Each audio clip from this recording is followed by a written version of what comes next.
Yo, this is from bajilumbye. Gabadde mazaalibwa galida of opposition omukramanyidwa nga Honorable Joel Ssenyonya ng'ajaguza emyaka 39 egy'obukulu. Alhamdulillah, we thank God olw'ekirabo eky'obulamu. Kansubira nti muli bulungi yonna gye musinzidde okuba nga temutumbudde balonja ku page the news anchor mbaanirizaako natera n'ennyongera okubebaza gyonna gye mutussaako engalo eyo gye musinzira okuba nga ate mukakalabya. Ninaku ennyingi baganda baffe abawangalira mu ggwanga erya Bahrain babika omukramanyidwa nga Kanso Mugumya ngono abadde akola mu security yafudde pressure yagudde bugeri pressure ng'emukubye bw'atyo n'ava mu bulamu bw'ensi eno. Abadde awangaddeyo emyaka egiwererako ddala era ng'abadde akola mu security. Wabula nga wano mu ggwanga lya Uganda azaalibwa Kanoni Kiruhura district kitalo nnyo kitalo ddala. Ate nga y'emmotoka ebadde etambuza abawagizi ba NRM efunye akabenje basatu ne bafiirawo wali eri mu district y'Ekyazanga. Eno si y'emmotoka ya NRM esoose okugwa akabenje abantu ne bafa wali ku Kidde Nakaseke. Abantu abawerako ddala bafiira mu kabenje k'emmotoka so nga ate n'abalala bazze bafa oluvannyuma lw'okubatikka kabindu ku bimmotoka ebyefaananyirizaako Lolefu Sotata n'endala. Bobi Wine Jew. Bobi Wine tu, Kabranzanta mutu.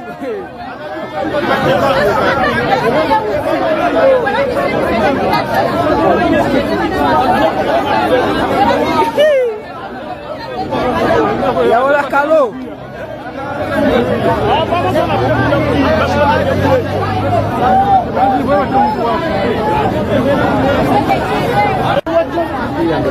Tebasobodde kuwona ng'abantu basatu batudde betwakalaba.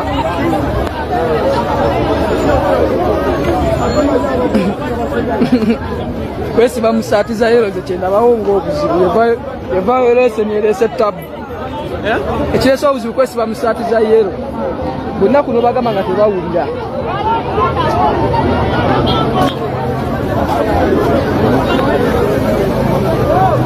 Junior esati kijemo ogisuule kowonye okufa esati kijemo ogiterekesebo. Mu nnaku ekitalo ddala omukramanyidwa nga Andrew Mwenda yavuddeyo n'amawulire ag'okubikka muganda we amanyiddwa nga Major Baguma Isaac Newton eyafudde olunaku olw'eggulo naye ng'ono okusaasira yafunye kutono ddala okuva eri abagoberezi be. Eyasoose yamugambye nti sorry he didn't protect his gains bambi. Ono n'amugamba nti you mean he left his gains behind. Omulala n'agamba nti oh gunmen also die. Omulala n'amugamba nti how does death feel like to you? I thought you were immortal. Yali amanyi nti bo tebafa. Omulala ye n'amugamba nti I remember one time on NBS someone saying nti singa yayina emmundu yandisse Besigye. I mean singa yali Museveni yandisse Besigye. Ebyo bigambo byava mu Mwenda. Kakati comments ezefaanyizaako bwe zityo ze zaabadde wali. Rest in peace ng'omunoonya tokola ki tomulaba era nga bw'ozirengera zeddiriŋŋanye.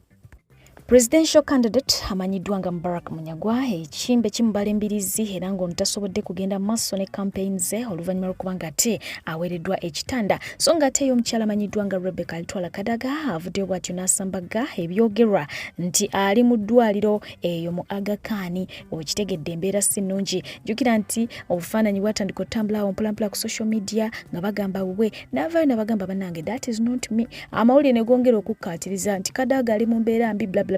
Wabula yavuddeyo n'abategeeza nti ye alina wuwe mu ddiiro talina yadde abakola ki awamuluma tannatwalibwako mu ddwaliro so people should stop spreading false information.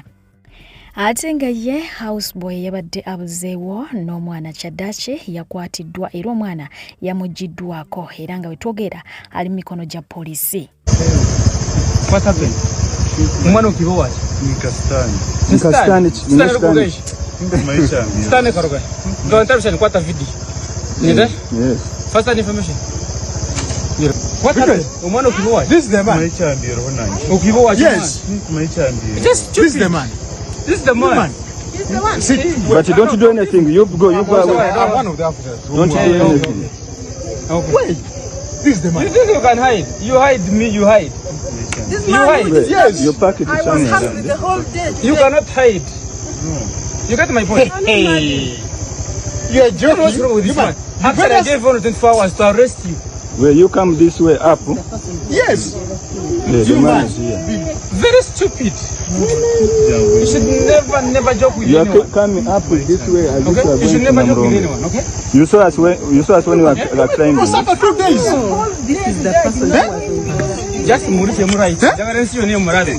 Javada posting. Obado posting achi. Yes, kabongere. Wachi bado posting umwana. Muzanya chumwana uwo. Kabeni kambuka mwana. Umwana no wawe. No. Umwana no wawe. Kwa kadiyo mumpingo, kadiyo mumpingo. Nyini. Kabuza nako ndi. Oboda munonya wano ndimupara part wano kuguni. You cannot hide. Okay? You are nothing. Ori. Orubushi. Kati obaba kulekera batuze bakute. Ori. Orichi. Joti ndubushi. Chikando mano joti ndubushi. Ate ngayo Cybertruck eyasookera ddala okuba ng'eyingira eggwanga lyattu Uganda bwetyo bwe yasaanyewo oluvannyuma lw'omugoba waayo okuba ng'ate agikuba ennome y'ekigwo. Okusinziira ku mukulu amanyiddwa nga Sizzleman yavuddeyo n'ategeeza nti okusinziira ku nkolimira bannayuganda gye baakolimiramu emmotoka eno nga teyinza kumalako Desemba. Omole emirembe mu kitangaala tulisisinkana mukama bwaligera munakwe kitalo mwe mwandeka kamume n'amaziga tegazza bagenda.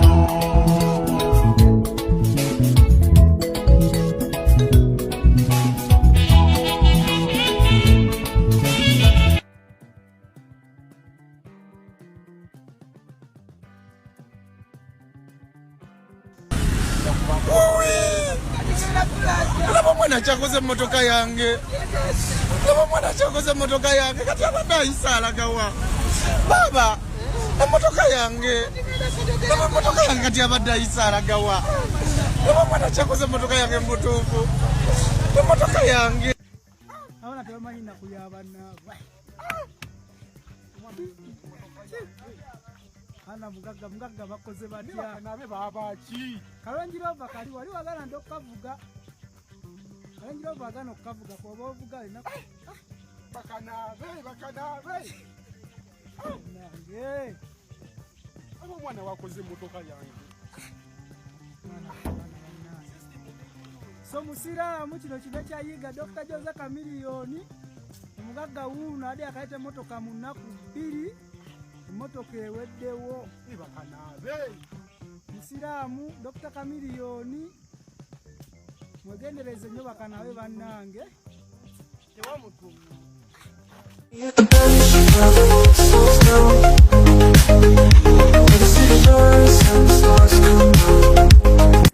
Ate nga ye Manerenda yagenza okubanja ezizeeze yawola omuntu omu eyasanze akaseera akazibu ddala wali eri mu bitundu eby'Obuwoma mu district y'Empigi oluvannyuma lw'oyo gwe yagenza okubanja okubanga ate ava mu mbeera nga talina zaamusasula n'agattako emisango ate egy'okumononera emmotoka. Emmotoka gy'olaba eri mu kabuga k'e-Buwama eri namba UA 658 CD kika kyalawo mu new model wabula nga y'abano bamanerenda abawola abantu ssente kati bagezezzaako okujja okubanja bwe bawola ssente ne bafuna obutakkaanya kati bafunye obutakkaanya omu ku bamanerenda n'asalawo ayingire munda mu dduuka okulabika ng'abanja oli n'okwagala okukozesa amaanyi atikke ebintu abiteeke mu mmotoka agitwale kati nnyini ebintu n'afuna obusungu. Mu kufuna obusungu akutte bukwasi ejjambiya n'ajja ku mmotoka n'agitema endabirwamu y'omu maaso n'agitema ez'omu mbiriizi n'eza buli lugi lwonna luli n'endabirwamu zaalo zonna bazaasizza yasizza n'azaasa n'endabirwamu y'emabega n'amataala gonna n'agaasa naye ng'agaasizza ye mugaga gwe baawola ssente. Kati obusungu wa bujja oli omu ku bo bw'ayingidde munda ne bafuna obutakkaanya n'amukuba oluyi kati bw'amukubya oluyi omugaga gwe bakubye oluyi we balimukubya oluyi n'afuna obusungu n'akwata ejjambiya n'asalawo atemeeteme emmotoka olw'obusungu bw'abadde nabwo n'agituusa ku eyo embeera nga bw'ogiraba tesigazzaako ndabirwamu nnamu yonna buli ndabirwamu yonna egezezzaako okuyiika wansi buli ndabirwamu yonna eyiise wansi bye biri mu kabuga k'e Buwama essaawa ya leero. Abasuubuzi abafuna okukosebwa okw'amaanyi oluvannyuma lw'amataba ga Hama bandifuna ku buweerero oluvannyuma lw'omukulu Yoweri Kaguta Museveni okuvaayo n'abasuubiza nti agenda kukola ekisoboka okulaba nga buli muntu aliirirwa ng'omwaka guno tegunnaggwako. Ye muwala wa Mpuuga amanyiddwa nga Nakuya Aida owa Democratic Front si muwala we nti yamuzaala wabula muwala we mu kibiina bw'atyo yavuddeyo n'ategeeza nti asemba ekirowoozo ky'omukulu General Muhoozi Kainerugaba eky'abantu okulonda bamale bakwate ekkubo badde ewaabwe olw'ensonga nti aba NUP bajja kutiisa ab'ebibiina ebirala okujja okulonda olw'ensonga nti bo bangi ate mbu bamanyi n'okkuba poliisi so ne ku lw'ensonga eyo bayinza okuteekawo embeera ey'effujjo ku ground so n'asaba nti weri wabaawo ekisoboka okukolebwa kikolebwe aba NUP bamala okulonda bakwate ekkubo bagende ewaka so si kulonda kusigalaawo nti bakuuma kalulu kaabwe.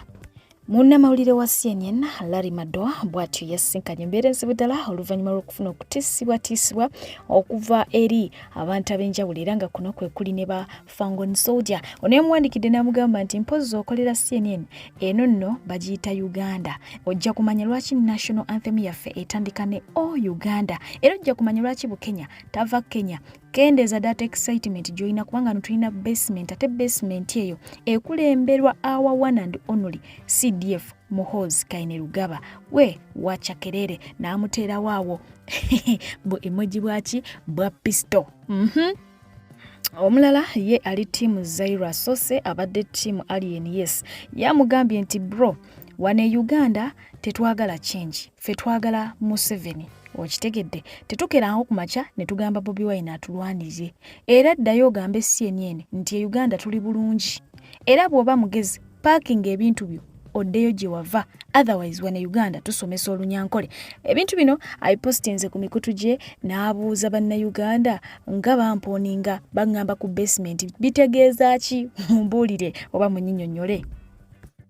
Meanwhile nga byonna bigenda maaso ye omukulu amanyiddwa nga David Louis Rubongoya avudde n'agenda maaso okuba nga atagamba nga we bawandiikira aba aviation okuba nga ate babawa olukusa basobole okuba nga ate batimbako ku bipande by'omukulu Kyagulanyi Center ku kisaawe ky'Entebbe ng'ebya Museveni we byakola ki we byatimbibwa naye omukisa ogwo tegwabaweebwa gwabamibwa. Omukulu amanyiddwa nga Larry Madowo bw'atyo yagenze maaso okuba nga ate ayitako ku kisaawe ky'Entebbe era nga yeemulugunyizza lwaki ekisaawe kyonna kijjuziddwako ebifaananyi bya Museveni ng'alinga ye yekka ali mu lwokaano lw'akaluka 2026. This is the Entebbe airport. This is the biggest campaign poster I've ever seen inside an airport. President Museveni has campaign posters at the Entebbe airport arrival hall, and it's not just one. There is probably 12. There is one on each one of these pillars. They're like everywhere you look. There is one in each one of the pillars. This is the departure hall at Entebbe Airport. And you still have your Museveni campaign posters. I spend a lot of time in Africa covering elections. I have never seen anything like this. What I didn't realize is that these Museveni campaign posters are all over the airport. They're not just inside the protected, secure area. They're everywhere. Museveni poster, protection gains. Yes, this is literally the arrival area. Bobi Wine and the others don't have posters at the airport. It's all President Museveni protecting the gains. Songa teyo omukulu amanyiddwa nga King Saha avuddeyo bw'ati n'ayongera okubategeeza ngamba abakulu aba Electoral Commission byabakama ne banne nti ye tagenda kuva waalondedde agenda okumala okulonda ate asigalawo wennyini nga akuuma akalulu ke kama mbaya ne mbaya.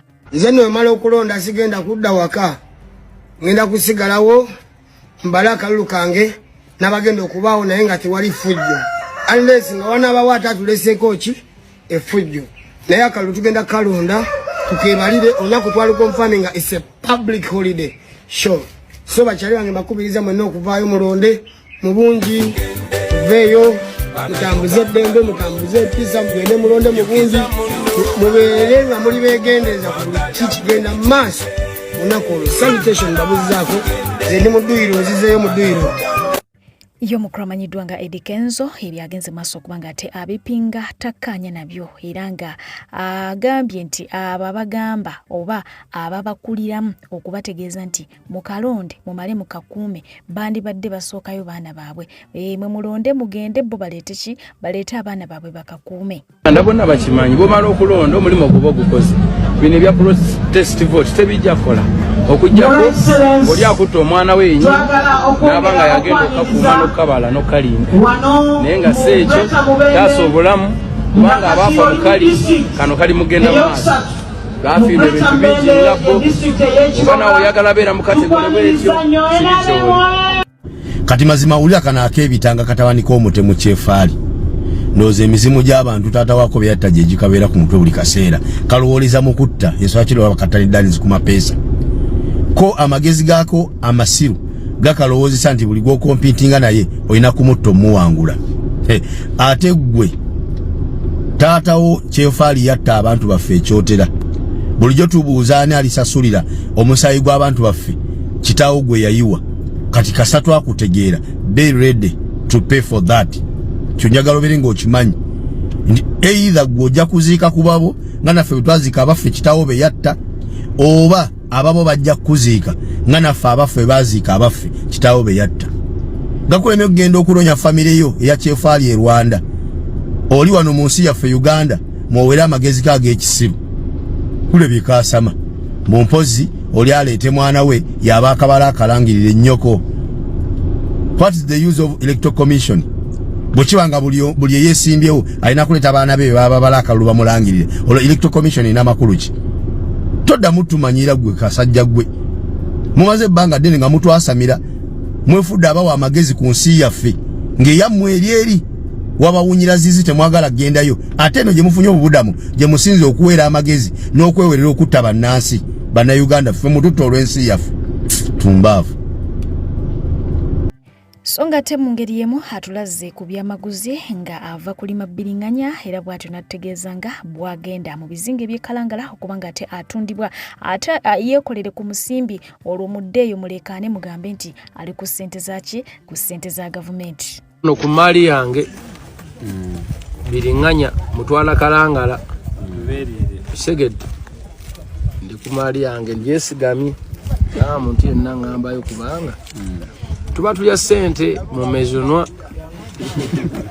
segedde mu mezo tulya ssente ne mugamba babbi Illuminati biki tuba mu nnimiro ati ndi ku maali yange njitwala ate naye mugijjonkera esimu ng'olina ya bbeeyi mukulembeze mulina amalala essimu bazikola nga mpuliziganya naye kati mwe mukwata kompyuta eno essimu abasuubuzi babala musimu tonotono simu y'abasuubuzi naye maite wetaaga bati emaali yange abetisi nja basangayo temujjonkera maali. My people from Teso are very smart. One at Teso is smarter than 3 Baganda. One at Teso is smarter than 6 Banyankole. One at Teso is smarter than... For the Basoga, I won't even talk. My people from Busoga are very sweet. One Musoga is sweeter than 3 Bacholi.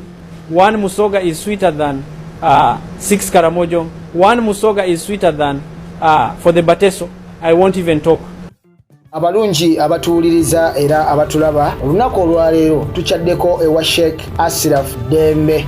Sebo sanyusa okubalaba amannya agange Seeka Asiraf Dembe akola ku bizibu by'enjawulo omuntu singa aba alina ebirwadde musomereddwa tunywa amazzi ga lukuya nga bw'obadde ogalaba tugenda abantu ku kyoto ne twokya emizimu emibi egibabaamu n'okulombeddwa abantu singa abeera ng'ali wano atuuse sobola okumulombereddwa ne waba atatuuse nga mpadde amannya ge naye ng'ali wala neetaase enamba yange yeno eri 0707763711 namwe bannyinaffe abali ebweru oyagala okuba nti oyagala okulombera ku ddwa ng'olina ebizibu viza zibuze amaka gakolongotana sente zikola zimpita mu ngalo ojja kumpeereza ekifaananyi kyo n'amanyago ebyo byokka bijja kummala nja kukulombera edduwa ojja kutereera olunaku olusembayo mu mwezi mba n'edduwa eyawamu ffenna n'abalwadde bange abakadde n'abapya. Salaamu alaikum warahmatullahi wabarakatuh.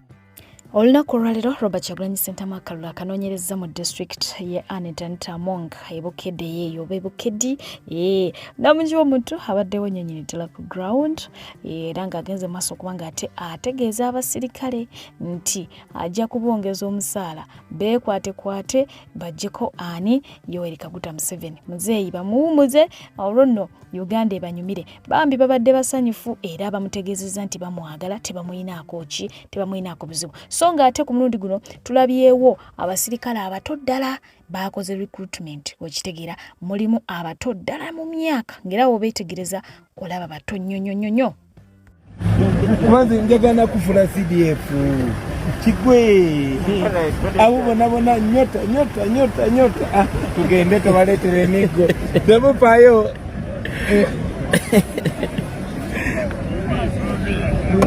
Fisa, musula step mwana yenze wamwe mutemwagala bongeza musala oli muziitu mujeko kigwe officer station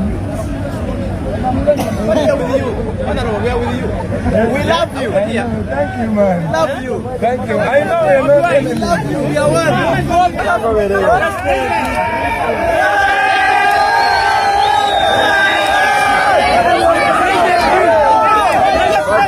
Video great. Camera.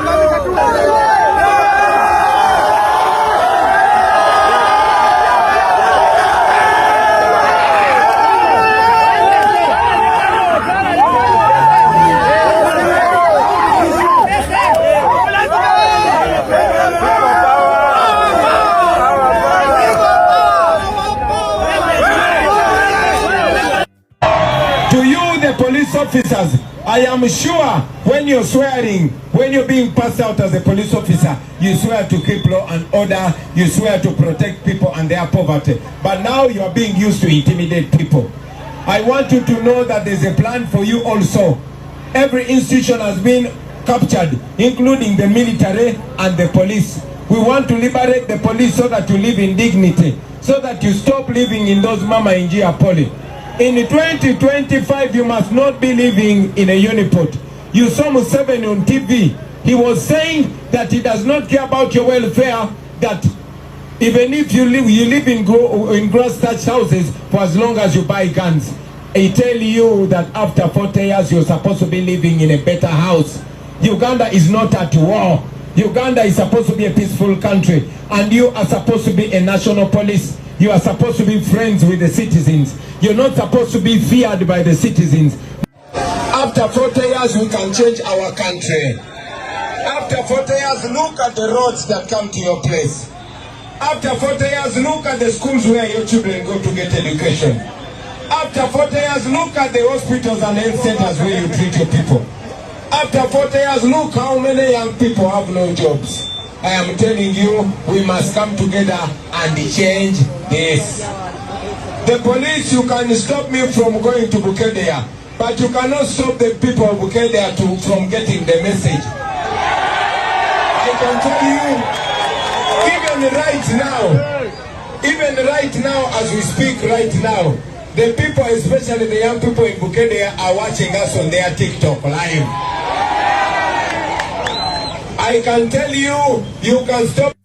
Kop ampe ngono abadde akola ku komera yesa bwati agenze maso kubanga ate ajibwako akalimu oluvanyuma lw'okusaasanya enjiri y'enkyukakyuka gy'abadde asaasaanyiza mu uniform nzize batusangako ezimu ku videos ze nga akubiriza bannayuganda okulonda Kyagulanyi era ng'abadde agezaako okwanika obuzina bwa gavumenti naddala mu department gy'abadde akoleramu okitegeera so ono bwatyo awumuziddwa naye nga yegasse ku mukulu Kyagulanyi Ssentamu songa tetakomyawo yagenze ku mukutu gwe n'ateekayo ennamba y'essimu bw'atyo n'atandika okubanga ate asaba kuki ku buyambi kuba kati omulimu takyalina yegasse ku nkyukakyuka obulamu bulina okusigala nga bukola bugenda mu maaso. Thank you so much for welcoming, Mr. President. We all know what is right, although most of you hide the truth. Is it true? People power, our power. It doesn't help us to keep the jobs, yet Uganda is dying.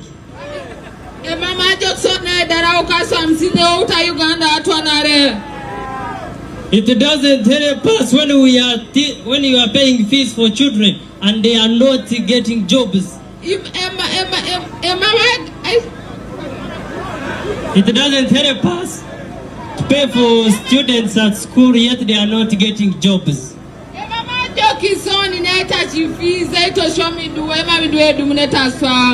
I want to tell you, in a good governance, jobs will be available because you pay tax day and then.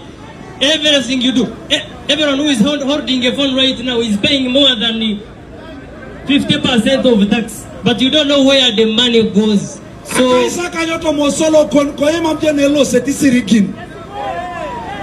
I think we don't have much time, but I'm so happy, and I was so happy for prison to discharge me. It was my prayer always. You have been saying me, cause it.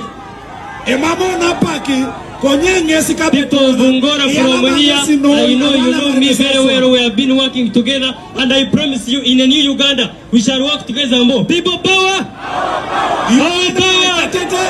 My youth, my friends in Ungora, stop fearing. If you have to die, you will die. Please be. Allow me to end there. I love you so much. You can know. Amina ngojo. Yarama engoda noi.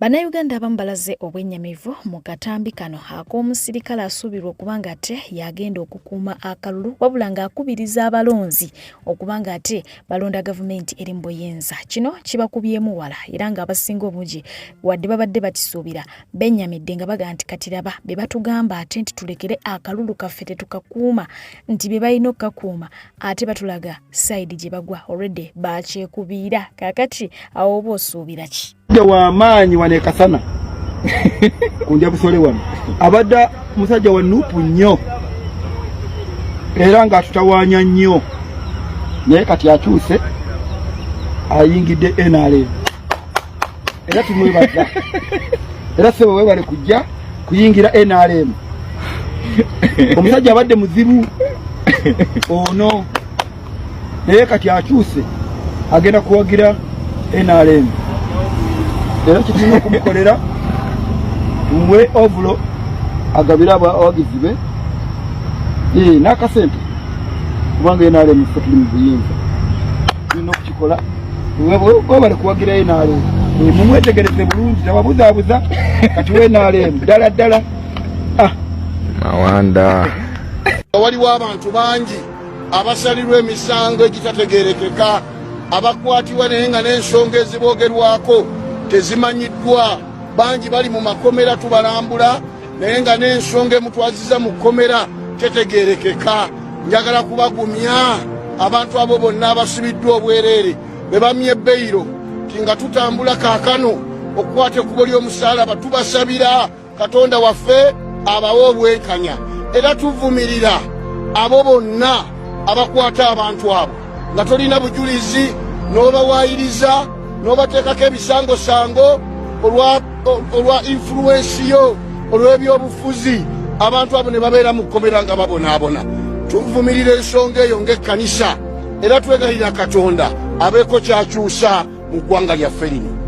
Ogambye ki? Kunga Uganda kunga. Otyo? Kunga Kyagulanyi mulonde. Mazima. Kunga Mbuleera gironde. Mazima. Twetaaga abaka 3-5 Uganda mwenna gye muli mu mpulira. Ebyaddala. Uganda ebonaabona lwa parliamenti. Parliamenti oba oli Kasese, oba oli Lukunjiri, oba oli Kalamojja, oba Busoga. Londo mpaka parliamenti wa Kyagulanyi. Bagambe. Kyagulanyi ayanguyibwa obukulembeze. Bagambe dadi. Bonna londa Kyagulanyi n'omulondera abaka ba yero. Tugenda kaaba. Londa Ambuleera. Mazima. Ebuchencanga Uganda ina president omupya. Bwashisha Uganda ine president omupya. Nsiba nfuka ngampitamu nga sijjako ng'ombe. Nasiba kuvuga kuraba mwata kuyahe ng'ombe. Pipi. Nfuna y'akasuuti akapya kenvugiramu kwolwo. Ijeryo natunga y'akasuuti akasyakara. Nfuna aba bodyguard abangoberera. Natunga y'aba bodyguard. Nancelebratinga. Amaaso gange galabye ku kipya.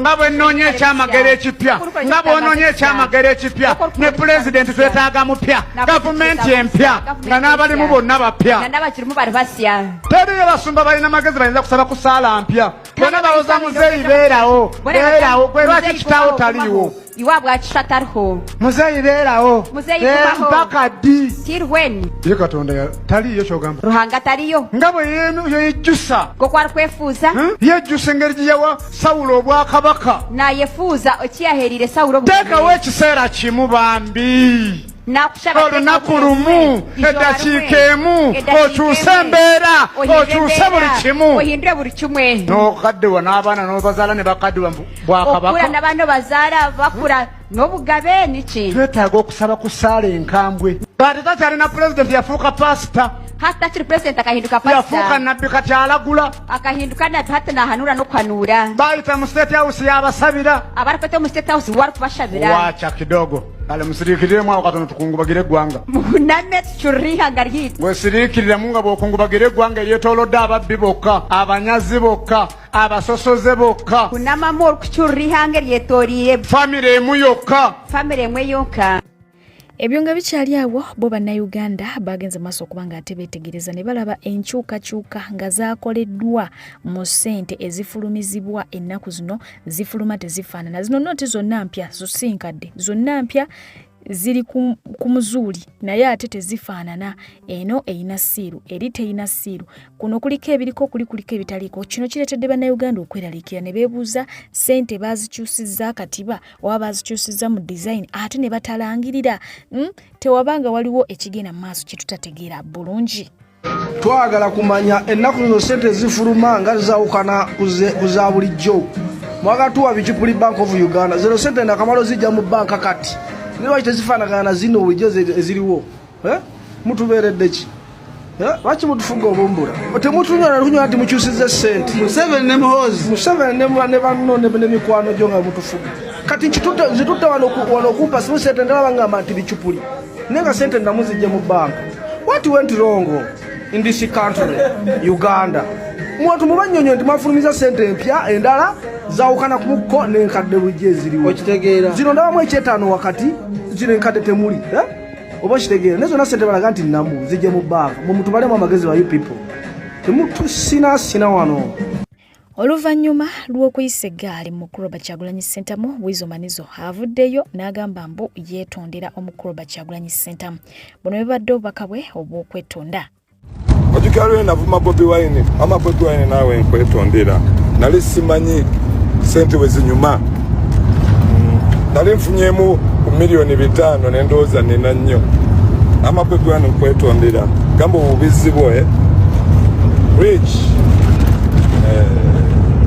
olususu lukyuse mukoye mbalabe temukyazimvuma ama Bobi Wine nsonyiwaye kulinze mu kalulu waliye yamukama ngenda mukuba kama yamukama just ama kwagala niwe bayowa Ngawe nakutegeeza nti Balamu yasaba omukyala amanyiddwa nga Chosen Beki agende mu ofisi ye annyonnyole lwaki yakwasa abaana ebipande ku mukolo gw'embaga.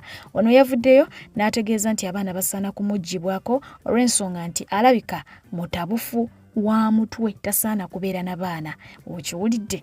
Minisitule ng'obuyinza kubanga ndaba nga agenda ogw'eddalo ebuddako abaana abo ne tubateeka mu children's talina buyinza kutuusa amanya g'abaana. Abaana bazaaliwa bazadde babiri, taata w'omwana ne mama w'omwana. Abaana bafuna amanya g'ekika ky'omusajja. Abaana babeera ba musajja, omukyala n'ayambako omusajja okutuza abaana. So yayogera magenda kutuusa amanya talina buyinza.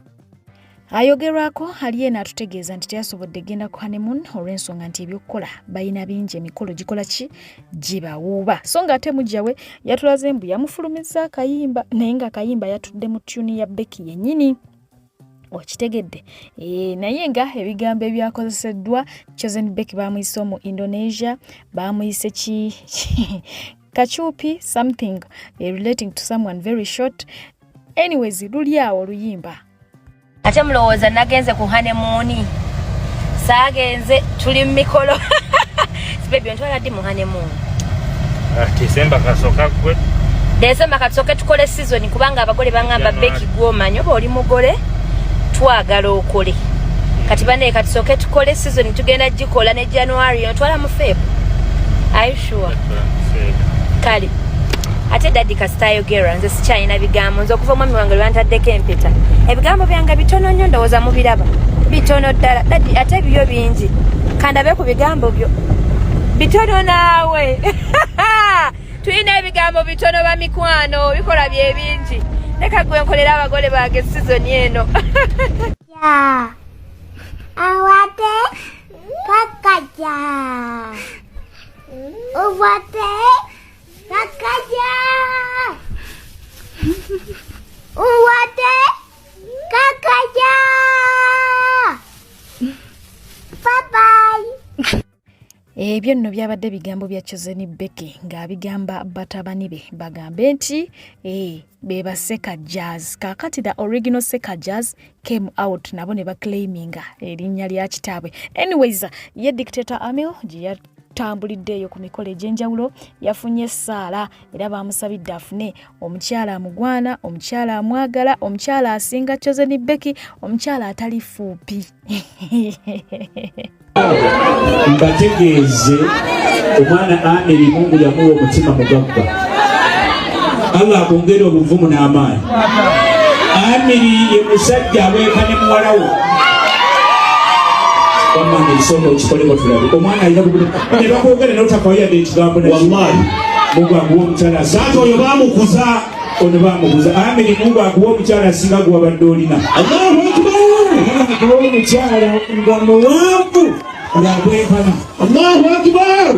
Allah akuwe omukyala gy'ajja kuzaala abaana abasinga ne bali. Allahu Akbar. Kale yadde ne bali basigadde babo naye akuddizeewo abalala. Allahu Akbar. Nsaba wa kitiibwa Allah akuwe n'ennyumba yaffe ogiteekemu amatiibwa ono buli kimu kitambulira. Allahu Akbar. Papa ne bizinensi y'emperero gisabire ddala yiwa. Amiri Foods. Buli ali wano alyeko wali abakumbira ekirundo. Aba wano agenda n'alya insha Allahu taala. Kati kyolina okukola zonna ezo zireete wano eyekuwatika. Amiri Lusani. Era kubanga tempunzika n'aba Uganda Airlines wetwogerera ebyabwe si birungi oluvannyuma lw'abasaabaze ababadde supposed okutambulira ku nnyonyi ya Uganda bwe batyo okubanga tebakwamira wali eri ku kisaawe Dubai bawezezaawo ennaku eziwerako ddala 3 naye nga tebalina kyebavaayo kubagamba nti oba eno ye plan gye tulina okubazza wano tukole bwe tuti bachekinga in ne bayitawo bulungi naye mukwano ne bakonkomaliraawo ng'ennyonyi erina okubatwala terabikako no explanation no what.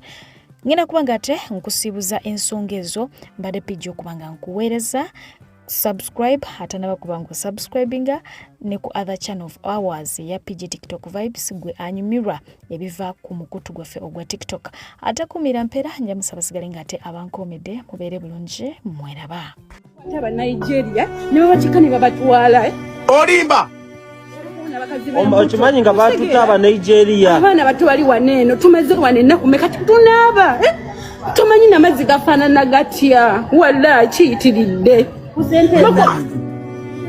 ezaffe ddala ezaffe kiki ennyo abakazi bambu tebali waneeno kati omuntu wafiira wano obuzibu n'afiira wano mugenda kutikka mulambo ng'omuntu omulamu abalamye okutwala lwaki temwebeereramu twasalawo tubawagire naye kati Uganda Airlines mwe muli pilot gwe bawadde location n'avuga abantu n'abazza we yabadde oyo pilot namuwangadde alabika yatuuse mu bbanga n'alaba oguyanja n'agamba katudde kababuulire ladies and gentlemen ndyogerera wano nga nti ali enyonyi egenda kutuka ku bantu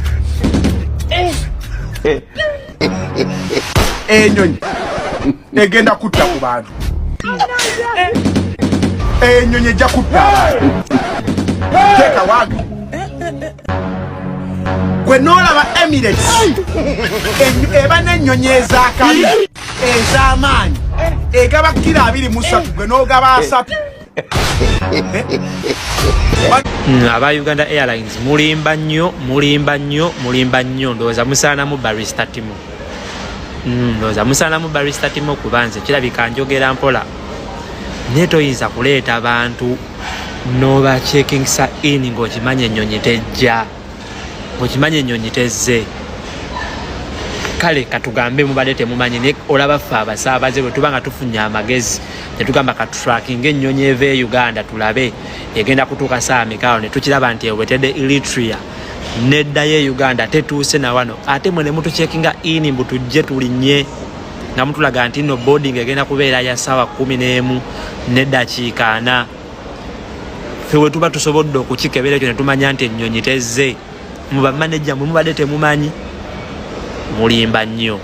Tulina abantu bakamala ennaku 3 ku kisaawe wano tebalya, abakyala abakulu beebase ku ffulo, waliwo aba visa bwe baba bakinga nti basobola kuddayo eri tebalinamu kasente kasobola kulya wadde ekintu kyonna kyonna, bonna we bali ku airport wano ennaku 3 tebatambula. Kale ennyonyi ekuba nti nno ezina technical problem ekyo kisobola okutegeerekeka, but communicate to people.